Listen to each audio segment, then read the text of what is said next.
Қайырлы күн, құрметті достар, менің каналыма қош келдіңіздер. Бүгінгі видеода біз сіздермен бірге мынадай әдемі гүлді мотивті тоқып үйренетін боламыз. Ол үшін бізге жіп керек болады, крючок және қайшы керек болады. Өз қалауларыңызға қарай жіпті таңдап аласыздар және соған сай крючок аласыздар.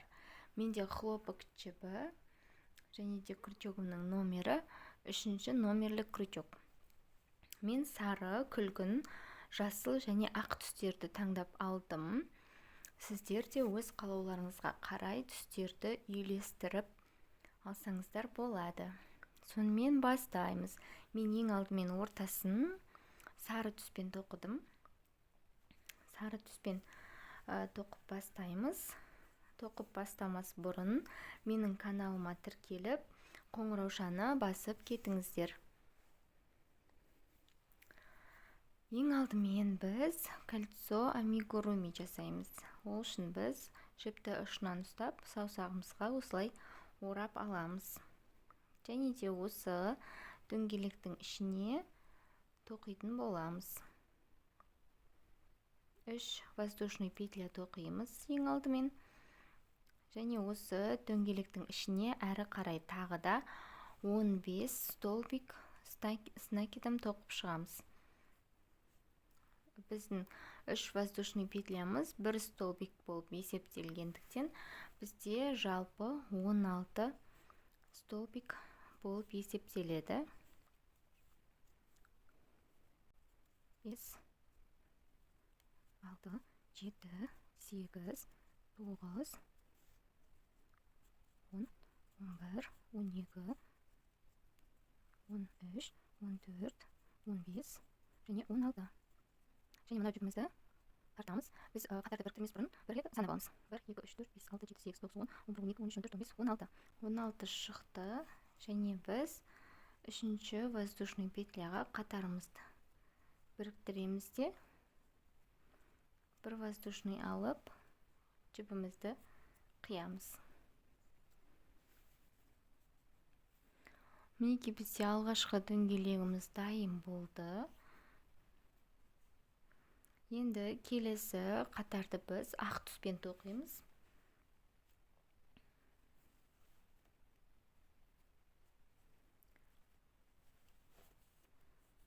Ақ түспен тоқимыз. Және де біз мінекей мынау бастаған жерімізге столбиктардың былай арасына кіргіземіз. Былай столбиктарды ашамыз, осылай арасына кіргізетін боламыз.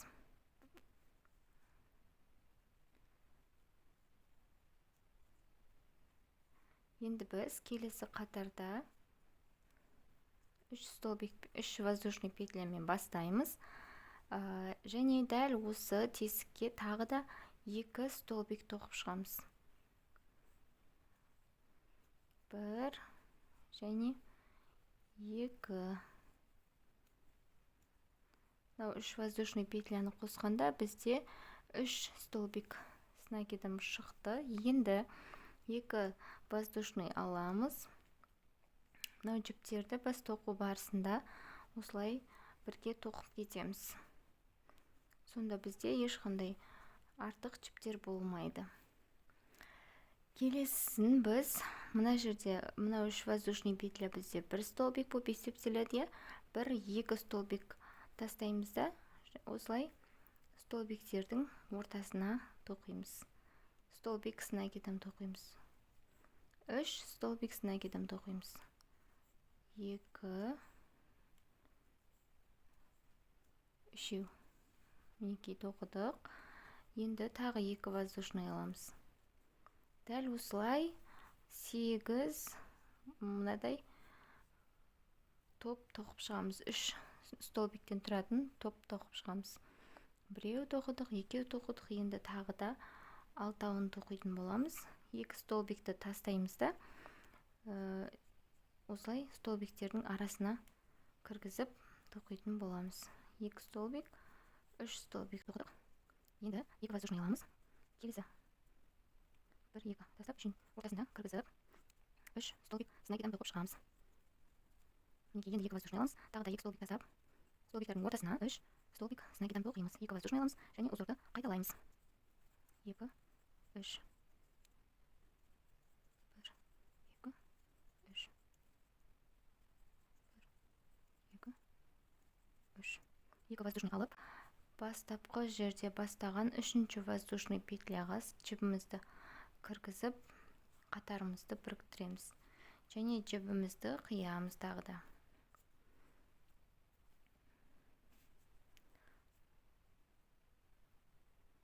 Енді біз келесі қатарды күлгін түспен тоқимыз.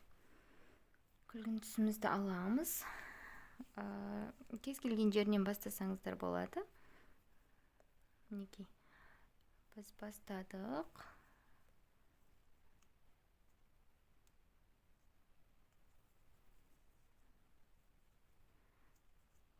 Үш воздушный петля аламыз. Және де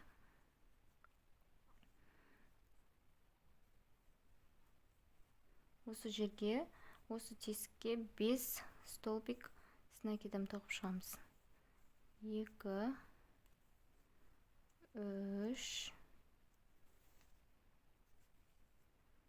4 және 5 және бір полустолбик тоқимыз. Полустолбик деген тоққан кезде осылай бірден үшеуінен де өткізіп аламыз. Енді бірден келесі тесікке қарай өтеміз. Жібімізді іліп алып, бірінші полустолбик тоқимыз. Енді 5 столбик с накидом тоқимыз. 1 2 3 4 және 5. Және де бір полустолбик тоқимыз. Сонда біз мінекей әрбір тесікке бір полустолбик, 5 столбик с накидом және тағы да бір полустолбик тоқып отырмыз. Дәл осылай біз қатардың аяғына дейін жалғастырамыз. Бір полустолбик, 5 столбик с накидом, 2 3 4 5 және де бір полустолбик. Дәл осылай қатардың аяғына дейін тоқып шығамыз.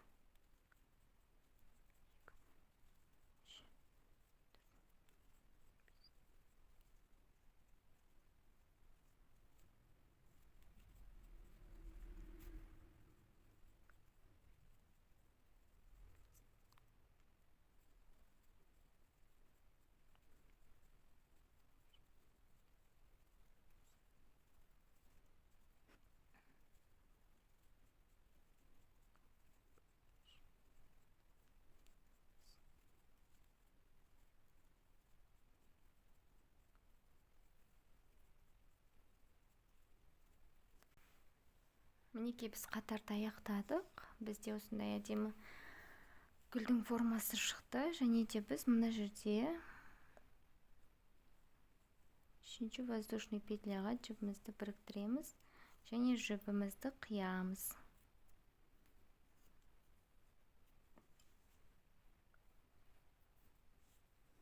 Мінекей, енді біз келесін жасыл түспен тоқитын боламыз келесі қатарды. Жасыл түсімізді аламыз. Мынау кез келген күлтенің ортасына крючокты осылай кіргіземіз.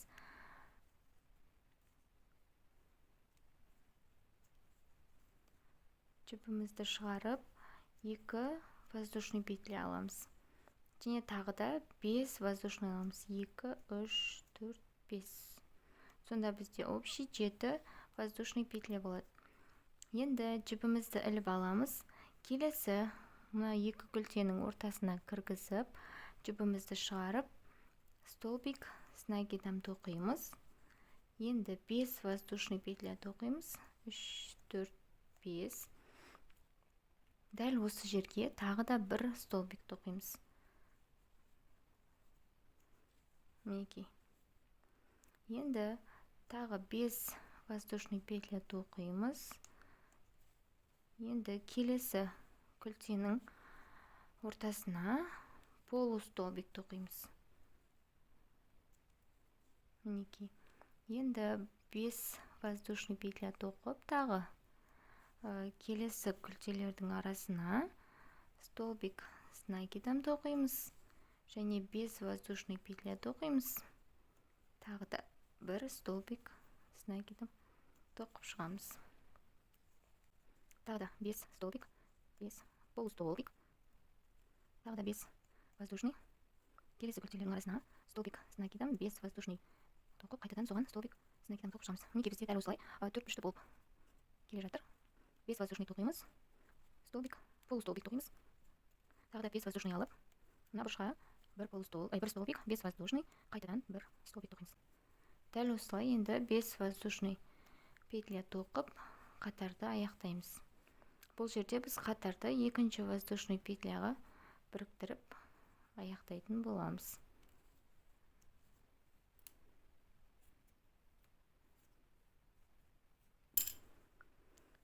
Мінекей бізде осылай 4 бұрышты форма пайда болды. Мінекей, енді біз соңғы қатарды тоқимыз. Ол үшін ақ жіпті пайдаланамыз. Кез келген жерінен бастасақ болады, және біз соңында мынау жіптерді жасырып шығатын боламыз. Кез келген жерінен бастаймыз. Мінекей біз мына жерден бастасақ болады. Жіпімізді аламыз.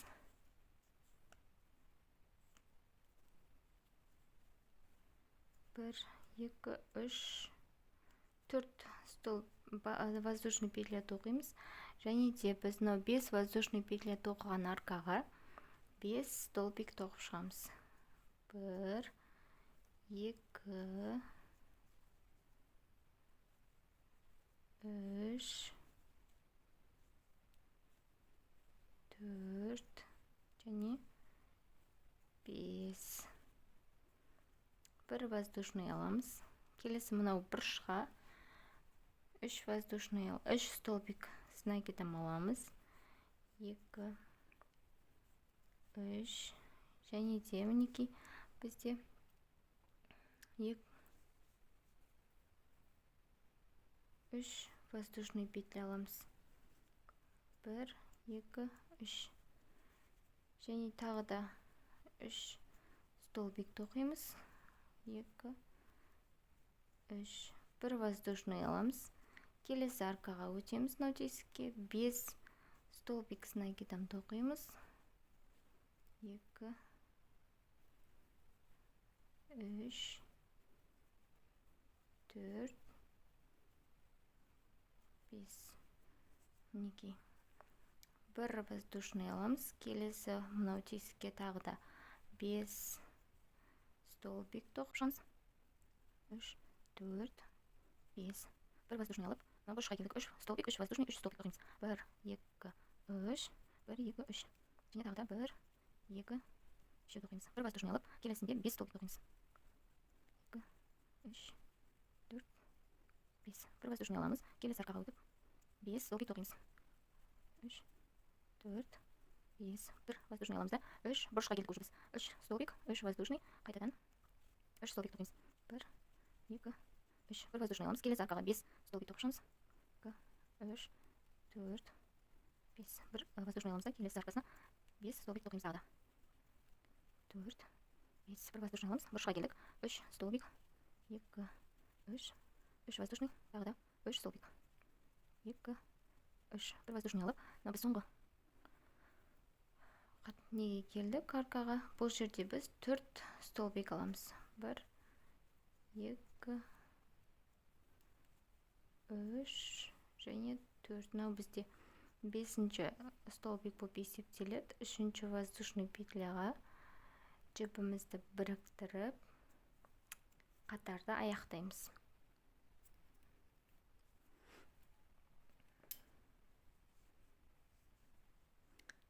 Мінекей біздің гүлді әдемі мотивіміз дайын болды. Және біз мынау артық жіптердің барлығын тоқыма арасына жасырып қоямыз. Мінекей, видеоның соңына дейін қарағандарыңыз үшін рахмет. Менің каналыма тіркеліп, лайк басып, қоңыраушаны басып, мені қолдап кетіңіздер. Алда тағы түрлі видеолар салуға тырысамын.